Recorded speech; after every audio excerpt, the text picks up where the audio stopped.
start.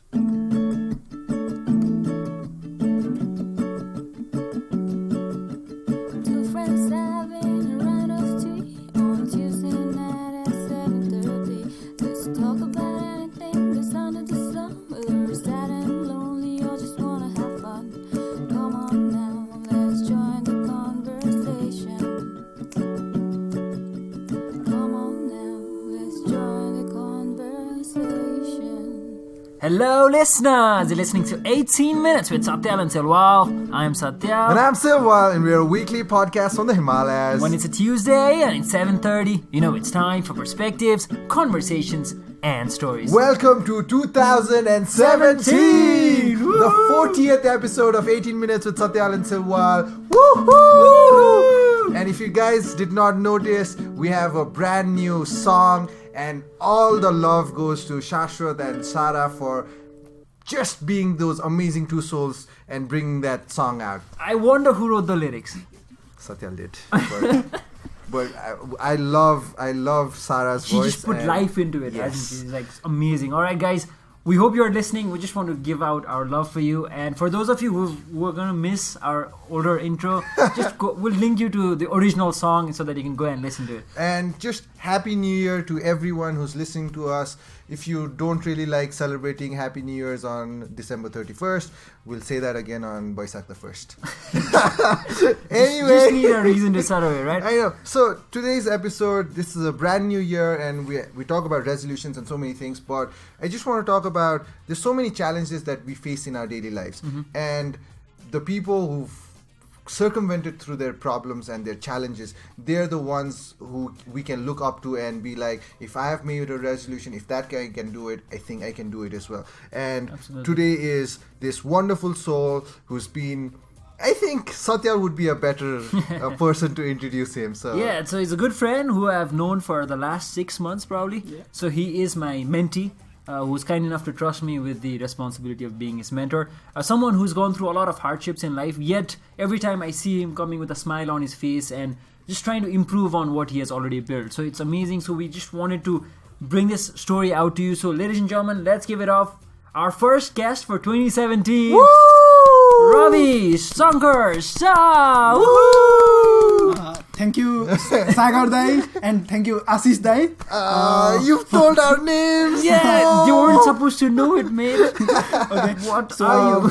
thank you for giving me this opportunity and giving me the opportunity to be the first speaker for 2017. It's a great You thing. deserve it, mate. You deserve- Because we feel like you have something to offer to our listeners, and so why don't we just jump right into it? Okay. All right. So, talk us through your struggles that you faced so far.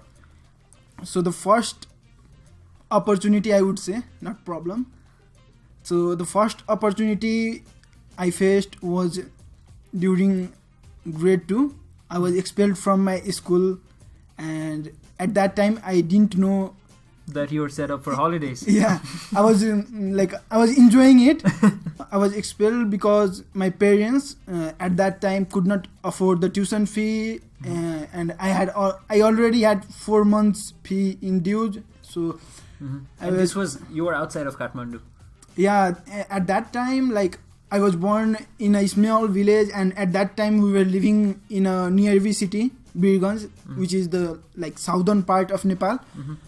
So after being expelled for a week, I had no idea. I thought of it as a vacation, a special vacation, because my father would say You got too much. You don't have to go to school. Let your friends go to school. You can chill at home and go out, run, So play around. every right? day I would ask my father why I could not go to school, and he would say you are on a vacation, but later I came to know that it was due to the financial problems that our family was going through. So how did you go back to school? So situation, they improved. I just want to cut in. So Silva is giving this look. You can't see the podcast because it's the audio thing on a video platform. So it's like, how did you go back to school? Or did you ever go back to school? Have you just studied till grade 2? Silva has that confusion in his face. He's going to answer that. Hey, you guys might be mentors and mentees, but we are friends, alright? So, No, I just had to break in. Sorry, carry on. anyways, So after a week, like I started going to school, and I asked some of my friends like what happened in the past week, and they told me that the school was like it was open and the classes were running. So back home, I asked my father why I could not go to school, and there he explained me all the problems we were going through, and I started thinking like how I could help minimize my father's burden, and I would always hear my seniors getting scholarship because they secured the highest marks in final exams. So I thought of it as a way to minimize my father's burden. I knew that it would not be a piece of cake because I was just a villager kid who had just moved in, and I lacked the foundation, but again I tried to do my best. Never underestimate the power of a common man. Yeah. And hence an opportunity for you, like you said, not a problem. Yeah, so that was an opportunity for me. Like I started putting my best both in and off school. Time passed by, and within few months I was in the examination hall staring at the questions, and when the results came out, I had achieved what I once aspired. Wow. The only sad thing here is no holidays after that. Yeah. Because you had to go to school now. And you probably had to study a lot. Yeah, I had to make up for the Yeah, previous exactly. week. So as this well. is, this is the answer to Silwal's confusion. He did go back to school, alright? Considering my academic improvement, the school awarded me a 80% scholarship of my fees. Over time, I kept adding my effort and always stood first in the class. It was during grade 6. I wanted, I asked my parents to skip me a class. So I skipped grade 7, but the principal was not happy with it because he thought that I would deter my previous progress, but gradually I didn't do it. You proved it Yeah.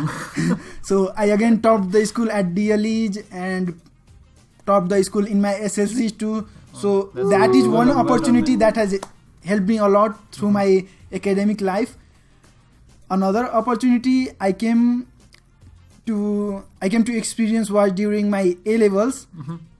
So what happened to the topper now? Because he's gonna say I would prove Okay. do it up. No, I just want to stop you right there because A levels is expensive, right? And because we already know the start of your journey from grade 2 being expelled and not being in school for a week.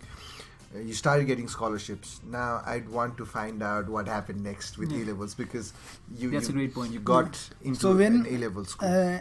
Even I had no idea of the expensive nature of A level course until I visited schools in Kathmandu such as Chelsea, St. Xavier's, Buddha Nilkant, Malpi. Shout out to all those schools. Yeah, Little Angels. But I did HECB. I have no idea what you guys are talking about.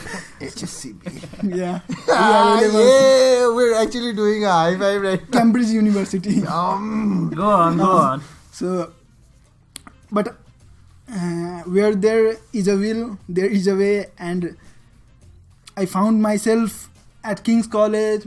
I met with Roshan Shrestha sir, the then director of A levels at King's College, and I think he saw something in me, and he provided me with almost full tuition scholarship. So I would only Kudos to you, Roshan sir. We don't know you, but kudos to you. So I would only have to worry about the examination fees, and that were also a lot. Like it was a big amount. Because I've done A levels, and I know every subject costs So at the end it's- of every year yeah. we have to pay around 40 to 50,000 based Yeah. on the subjects What? that You're idiots studying A levels. Do HECB. So it's like paying for your HSAB twice time. Yeah, 2 times. exactly. Well. And I know how the troubles because my parents. So had you to know go who the through it. smart kid is in the podcast. All right, go on. Okay. So Obviously, Silwal. I was doing the topper was doing well until final examination, and because my family was not economically so good, I decided to take the whole A-level examination at the end of my A2 level. Yeah.